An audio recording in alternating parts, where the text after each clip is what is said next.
So we're going to start a new study this morning, and I decided to go back to the Old Testament, although we will reference the New Testament several times throughout this study, to do a study of Abraham.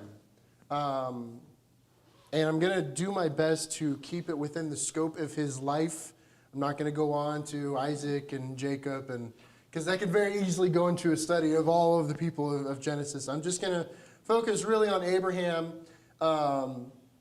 And while this is something that's just a portion of Genesis, it's a very significant portion of Genesis. We know that Abraham becomes kind of the prime patriarch for the Hebrew people. Whenever they're asked, who's your nation descended from, it's always Abraham. Even though there's actually a lot of nations that descend from Abraham, we'll talk about that as we go on. But they were not the only ones that were descendants of Abraham, but he's considered their great patriarch. And again, he's also referenced quite a bit in the New Testament.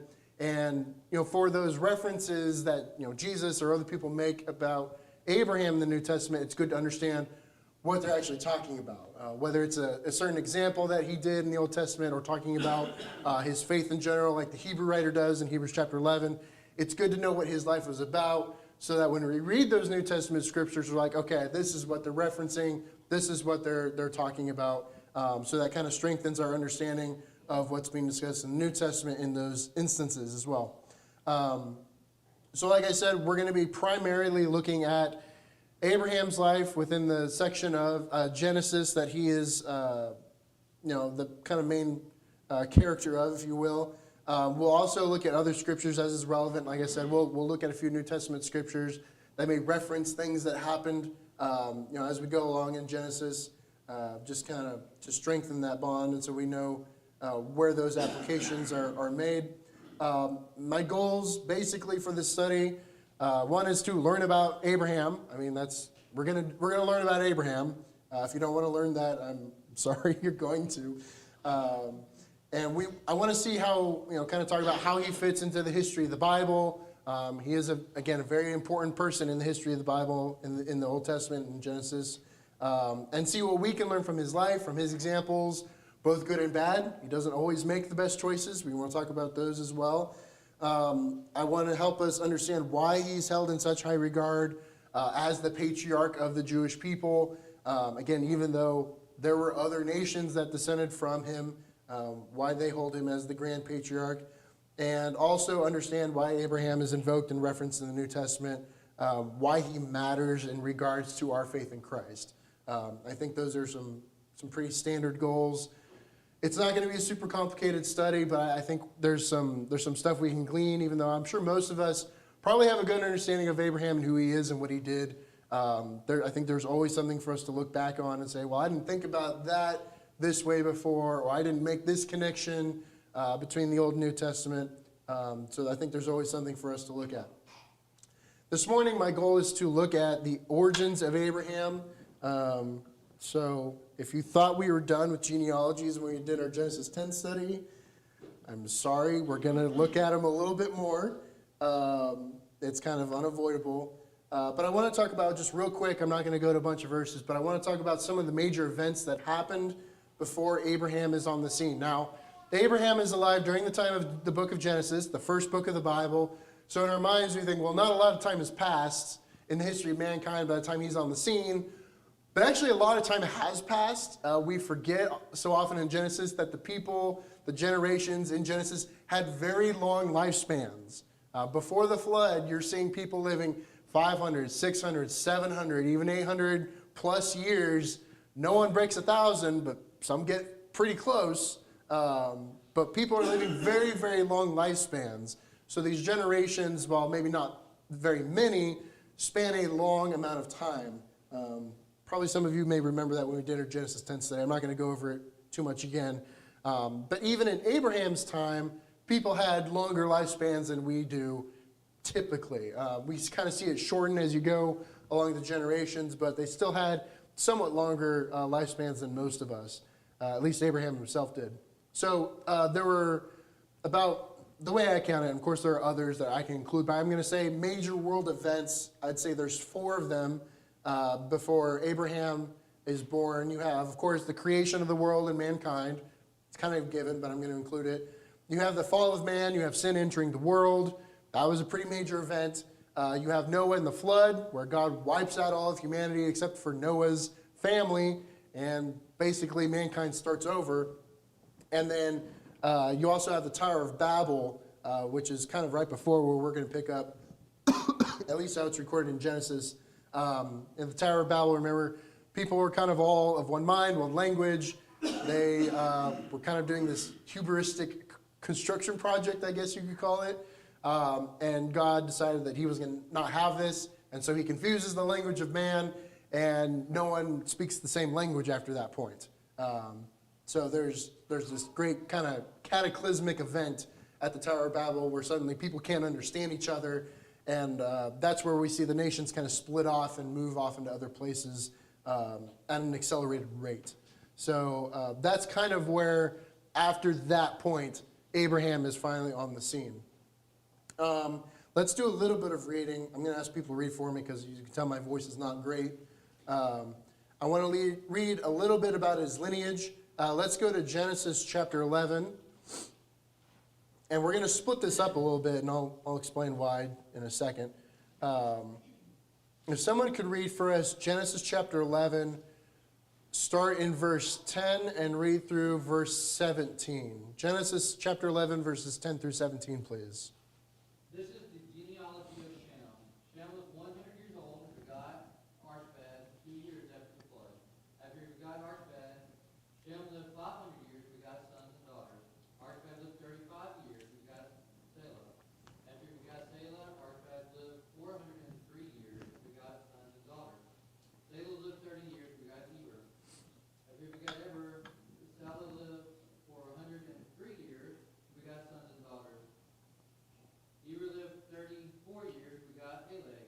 After he begot Peleg, Eber lived 430 years, begot sons and daughters. Peleg lived 30 years, begot Reuben. That's good, right there, through 17. So, because I'm splitting this up a little bit. The reason I want to do that is so we can talk about this first chunk just real quick before we move on to the second half of the genealogy. I'm not going to talk about every single person in here.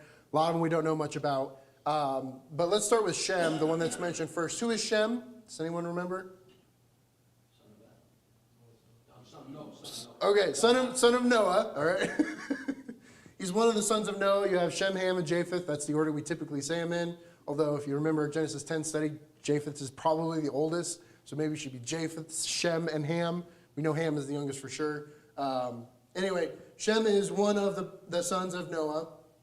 And basically it's saying, here's the lineage from post-flood to, we'll eventually get to Abraham here in a second. But I had to stop at Peleg.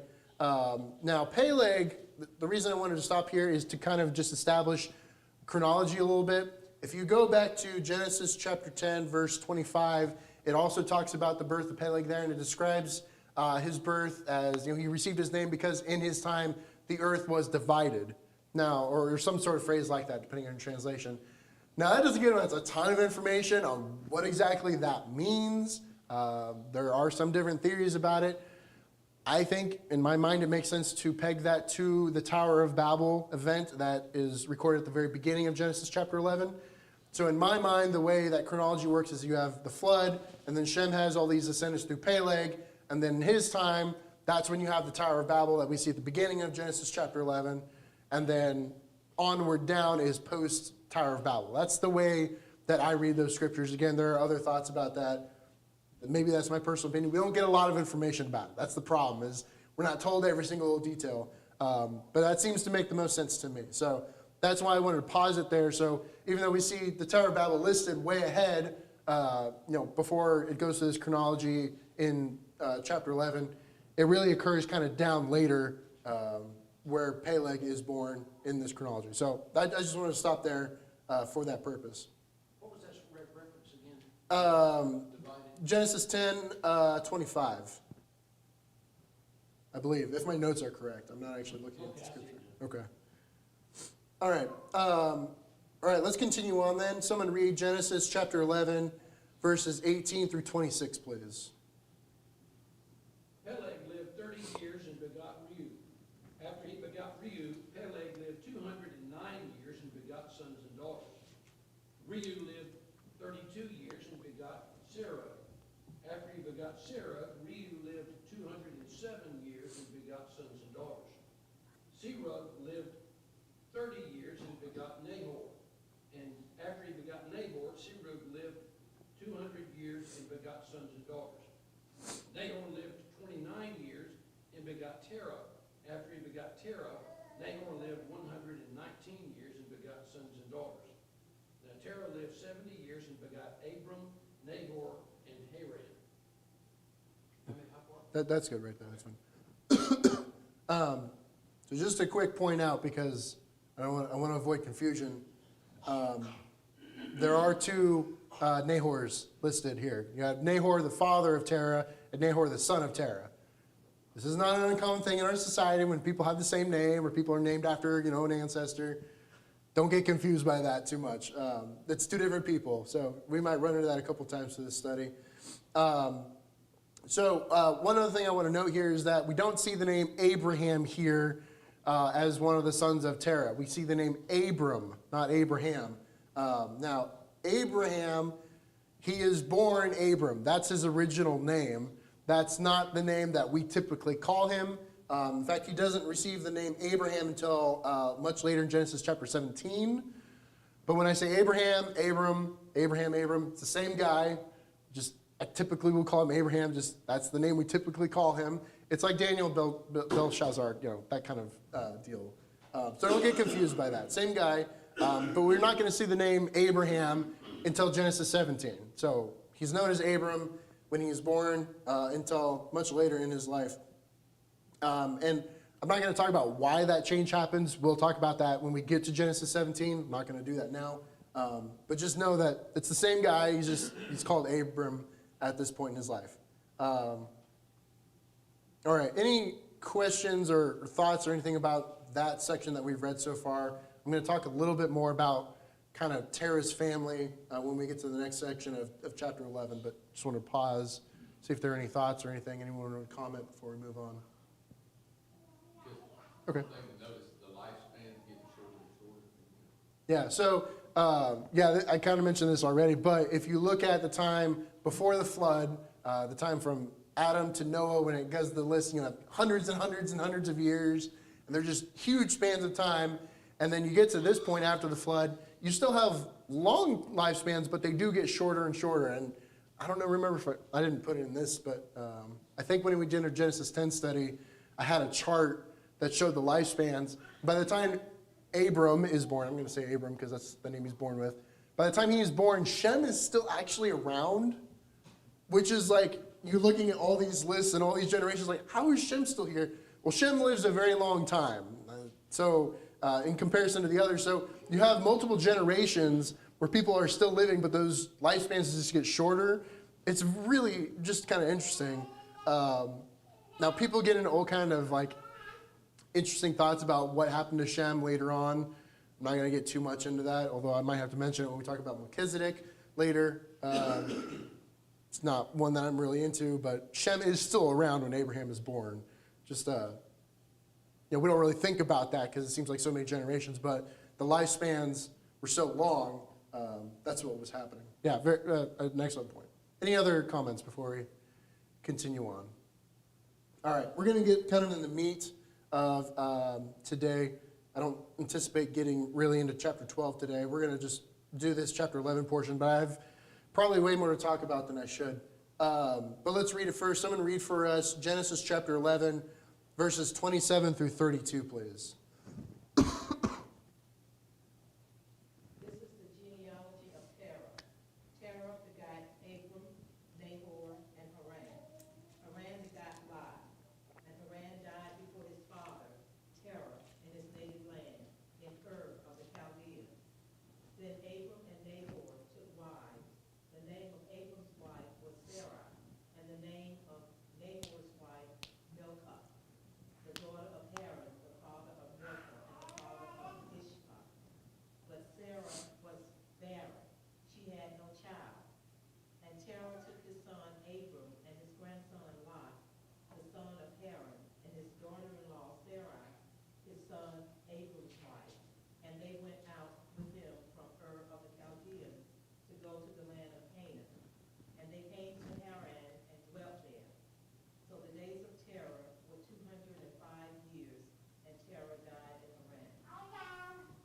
All right.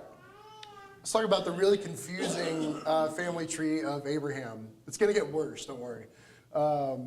So we get a description of Terah's family here, and I'm going to jump ahead a little bit on some of these things because we haven't gotten to them yet, but just so we kind of have maybe a clearer idea. Terah has 3 sons. What are their names? Abram, Nahor, Terah. No, Haran. There we go. All right. Abram, Nahor, Haran. I'm just making sure everyone's paying attention here. All right. And this is not the same Nahor who is also the father of Terah. That's a different Nahor. So we're going to see similar names come up again and again. So just I'm going to try to be as clear as I can. Now, we're told that Abram has a wife named Sarai. Now, Sarai we would know as Sarah, also starting in Genesis 17. Her name also changes. So when I say Sarai, this is Sarah. It's the same person. She just hasn't had the name change yet, but she starts as Sarai. Now, this is, and we're going to see kind of what we would consider almost incestuous relationships here. Remember in the Old Testament, way early on, this was a very common thing when you were marrying your family members. You were marrying within your family because that's who was around, that's how it was. I do not recommend this today. You're going to have a whole bunch of problems. I'm just going to put it that way. Hopefully I don't have to elaborate too much. Now, Sarai is supposedly Abram's half-sister. This is something that's mentioned in Genesis 20, verse 12. I believe this is when Abraham's talking to Abimelech, talking about how he had been deceived and said, you said she was your sister, not your wife. She's kind of both. They have the same father, but not the same mother. We don't know who their mothers were. They're not listed, so I put question marks up there. If I don't know their name, I'm just going to put a question mark or like quotes and like so-and-so's wife, because the women just don't get named as much. That's just how it is. So they are technically half siblings, but they are also husband and wife. And then we have Haran. I'm going a little out of order here, but I want to talk about Haran. Haran dies, it seems prematurely, because his father, Terah, is still alive, while the household is living in the Ur of the Chaldeans. For some reason, my clicker's not working. You want to go back one slide for me? There we go. Yeah, I had it working earlier. I'm not sure why it's not working now. So this is not the best map in the world. I will try to find a better one. This is just one I was able to pull up real quick. It's clean enough that we can read it. That's why I like it. Sometimes the very detailed ones, it's hard to read the names. Anyway, Ur of the Chaldeans is right in here, this kind of yellowish area, and then you have Ur right there. Now you will note that Babylon is up over here. Didn't have a Daniel study for nothing. Babylon dominates that area. Eventually, them and the Chaldeans almost become inseparable. But this is where Abraham is from. He is from this area of the world, and we are told later on they move up to Haran. We'll get into that in a second. You go back to the forward to the slide, next slide. Okay, so Haran died while in Ur, but again, Ur would be modern-day Iraq, if that helps you at all. But before he dies, he seems to have had 3 children, but they don't list them together. They list them separately, which is a little confusing. We have Lot, who's mentioned in verse 27, and then his 2 daughters, Milcah and Iscah, who are listed in verse 29. So I have them here. This gets a little confusing with Nahor, the other son of Terah. He has a wife named Milcah, who is apparently the daughter of Haran. So he has married his niece. Again, please don't think about that too hard. That's just how it was in those times. So if that seems a little confusing, those 2 Milcahs are the same person, as far as I understand it, the way that it explains that genealogy. So that's our family tree right now. Now, Nahor and Milcah are going to have descendants that are going to get mentioned later. And we'll talk about that in a little bit. Of course, Abram and Sarai are going to have descendants. Lot is going to tag along. He's going to have some descendants that will be mentioned and become nations. Iscah is the only one in this family tree that we've looked at so far who doesn't get mentioned ever again. She's listed here, and we don't ever see her again. So we don't know what happened to her, whether or not she got married. We don't know. She's just not mentioned ever again, so we've seen the name Iskan, we'll never see it again. I don't have any more information on that, so I'm sorry. Brandon, if you want to go back one slide to that map again, please. I want to talk about what we see in Genesis 11, verse 31. It tells us that Terah leaves Ur of the Chaldees with the goal of reaching where? Canaan. All right? Now that would be modern day Israel. I think most of us are pretty familiar with that location. How far do they get?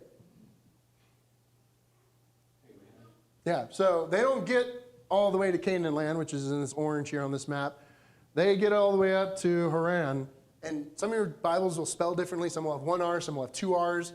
Most of my translations have two R's, so I'm saying Haran instead of Haran, because then it's confusing because are we talking about the place, or are we talking about the son of Terah? Haran, I'm going to say, is the person, the son of Terah. Haran, I'm going to say, is the place that he goes to, just so we don't have any confusion. Now, he takes with him which people? Which people does he take with him on this journey? Okay, we have three people. Sarai, Lot, and who does Terah take? I'm going to say that again. Who does Terah take with him? Abram, Lot, Sarai. Okay, right. So just to be clear. So those are the three that are listed. The reason I bring this up is because that's probably not the whole story.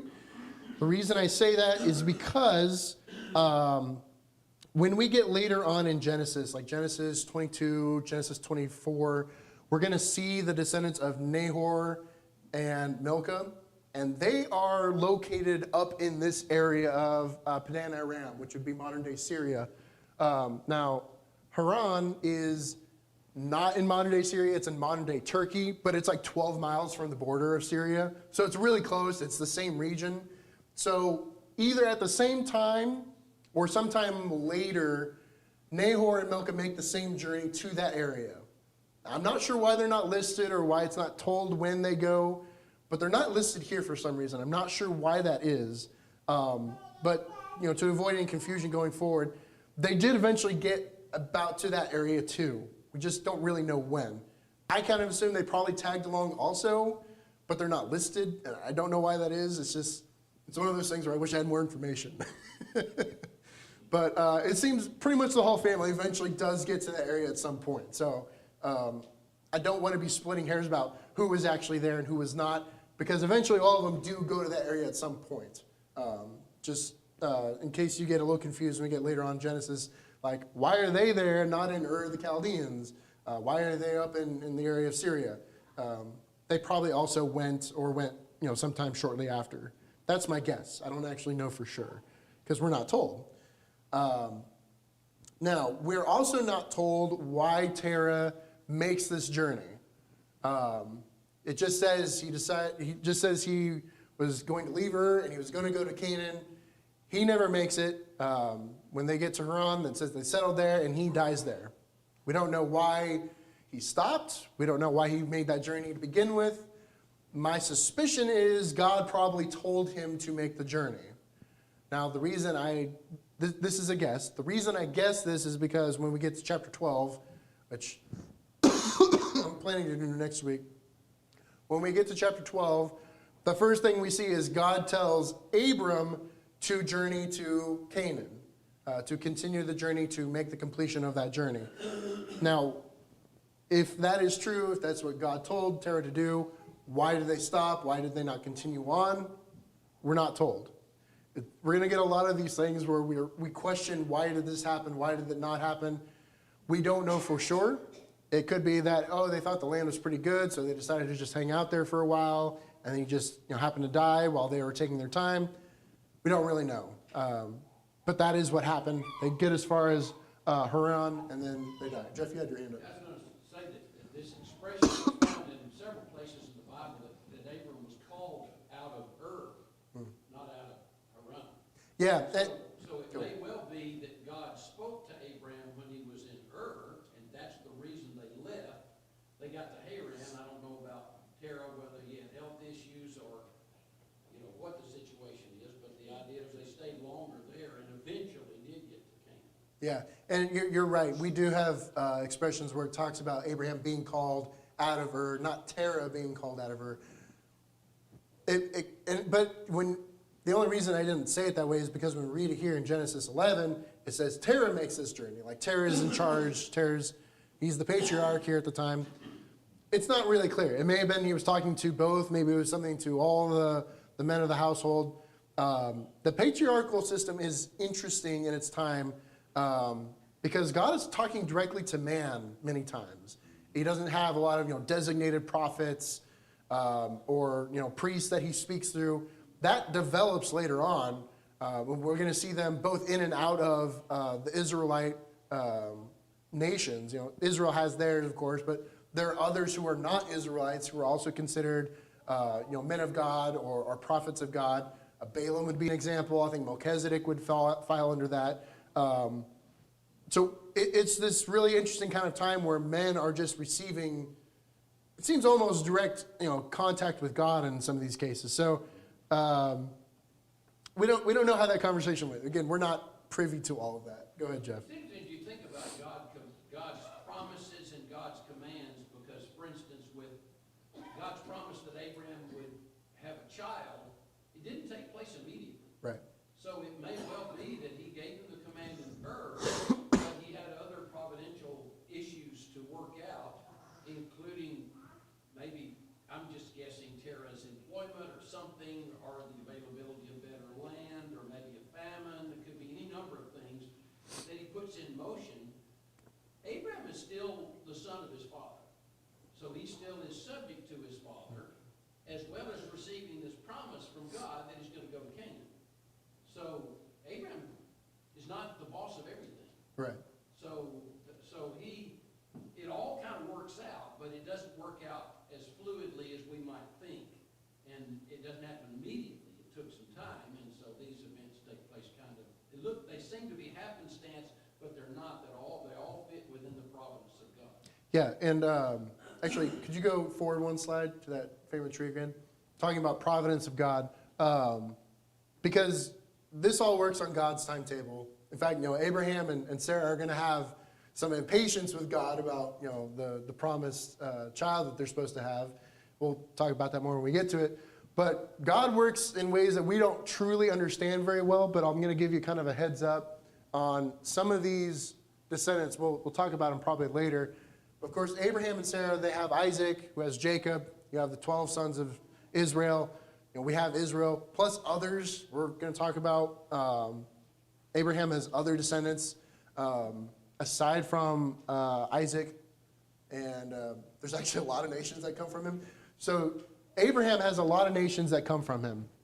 You look at Nahor and Milcah, we'll probably talk about it a little bit. It's probable that the Arameans are descendants of them, who would have taken the area of Syria, which would have been north of Israel. And then you have, of course, Lot, he has a couple descendants, Ammon and Moab later, who become nations in the area just east of the Jordan River. And those names should sound familiar to you because they're always fighting the Israelites later on when they take the land. There's a lot of really weird family history here, and they don't get along. And there's this very interesting. There's these promises to these other nations aside from the descendants of Abraham that we think about, like the Israelites. They have kind of their own. They have their own journeys, their own stories that are going on that we don't get total record of or just bits and pieces of in the Bible. So don't think that, he's following the Israelites. It's all about the Israelites. It's all about the Israelites. There are all these other nations that are going on at the same time. And God is expecting righteousness and faithfulness from them too. And so when those things don't happen, like when the Israelites finally take the land of the Canaanites, it's not because the Israelites were so righteous. It was because the Canaanites were so wicked. The Israelites were a tool to get rid of that wickedness. And then the same thing happens when the Babylonians come and take the kingdom of Judah into captivity. So it's not that Israel was so special. It was just they're the ones that received the law. There were some promises made to them. And I think that is more for the purposes of getting the world ready for the coming of Christ. Not so much that the Israelites were, this really special group of people. I mean, you could say maybe except for Abraham, he's considered a very faithful person. He's listed in Hebrews 11. He's not perfect either. We've got some problems that he runs into too, but that's something to really think about as we kind of, whenever you're doing maybe an Old Testament study, think of what's going on around these people. There's some things maybe going on with the Philistines we might talk about. There's a lot of interesting stuff. They're all happening in conjunction. God's working in all of it. It's not, one person decides, well, this is how it's going to be, and I'm going to do it this way. God is very much involved here. I'm going to go Arnold and then Jeff. Yeah, I just wanted to mention that the way I look at the reason Abram is mentioned in this instead of Terah, because I believe that as the older the patriarch gets, the more responsibility is given to the the elder son, to take over. Sure. Because there are certain things that the elder probably wouldn't be able to keep up with. Yeah, the kind of idea of an heir apparent. You prepare them to take on the mantle. And this is something we're going to get into later. I wasn't planning on doing it today, but I'll mention it now. When we think of nations, today we think of borders, we think of political lines.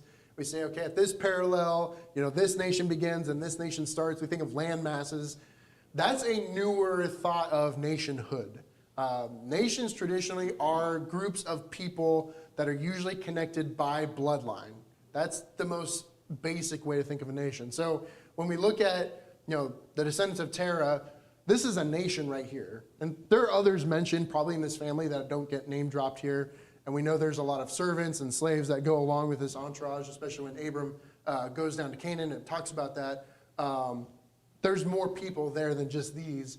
But this is the beginnings of nations. These are nations. And so the eldest patriarch, in this case Terah, would technically be in charge. We think of, is he like a king? I'm not sure I would use that title, but he's kind of in charge. The descendants, they're paying homage to their father, the greatest one that's in charge. And, of course, when Terah dies, Abram being the oldest, we assume the oldest son. I'm not sure if we're ever told exactly. He kind of takes up that mantle as, this is my nation, and, I'm going to, lead it. Now, Nahor and Milcah, they're going to kind of go off and do their own thing. But, Lot, his father, Haran, has died because he died back in Ur. So Lot is taken under the wing of Abram. Abram kind of shelters him, protects him, trains him. And that's going to happen for some time until, a little bit later in Genesis. But this is the formation of nations. So when we're talking about, groups of people and families, these are nations. And I'm probably going to use that term every once in a while. They may not be called kings. They may not have any title. But when you're the head of the family, you're kind of the head of a nation at this point in time. So definitely a good point to have. Jeff, you had your hand up too. I know you're going to mention this later on, but Abraham, you mentioned him, his faith being alluded to in Hebrews 11 and Romans 4. He's called the father of the faith. So his faith is an example for us. That's why we need to kind of pay attention and appreciate him. In this time, there wasn't very much of God's will revealed. No written law. And so it's a very complicated time. And Abraham, no, he wasn't perfect. I don't think he would have been even if he had the New Testament. He's like everybody else. But it was a very complicated time. And God would give them some information, but not a lot of details about how it's going to come about. Or why. Or Yeah. why. And they were expected to go. And it's okay because God only expects what we can do. He never expects more than we can do. So if he gave them limited information, he didn't expect them to know everything. But it was a very complicated time, and how Abraham navigated during that difficult and complicated time is an example for us because we live in a very complicated time. Yeah. Even though we have the complete New Testament, but because of the ignorance of so many people of the Bible, I would say this rivals any time in terms of how complicated it is for people generally to figure out right from wrong. The only blessing we have is we do have the Bible, and hopefully we can let our light shine and draw people to Christ that way. But it's a great example and something that we need to really pay close attention to because Abraham's facing Yeah, and I'll speak a little bit more to that. Remember, the Tower of Babel was, I don't know, I didn't count the generations. It's been several generations since the Tower of Babel, but the Tower of Babel was a cataclysmic event. What was once a united race was suddenly split up into just all sorts of categories, and people migrated. I mean, we have this migration of Terah's family, but everyone migrated. We had mankind. I mean, after the time of the flood, you have the landing on Ararat, and then they kind of go their own way a little bit. We're not told too much about any migrations, but after the Tower of Babel, we certainly see people are suddenly everywhere in the world. When Abram finally does get, and we're going to get there probably next week, when Abram does get to Canaan, there's already people there. There are already cities, there are already nations there. He's not the first one to get there. There's already been this mass kind of spreading out of all these people. There's already people in Egypt by the time he gets there. There's people everywhere that Abraham goes. So it's not like he's some explorer going out on this new adventure that no one's ever been to. Now, there may not be huge populations, but people have been there. So just kind of think about that as it's almost kind of like the Wild West.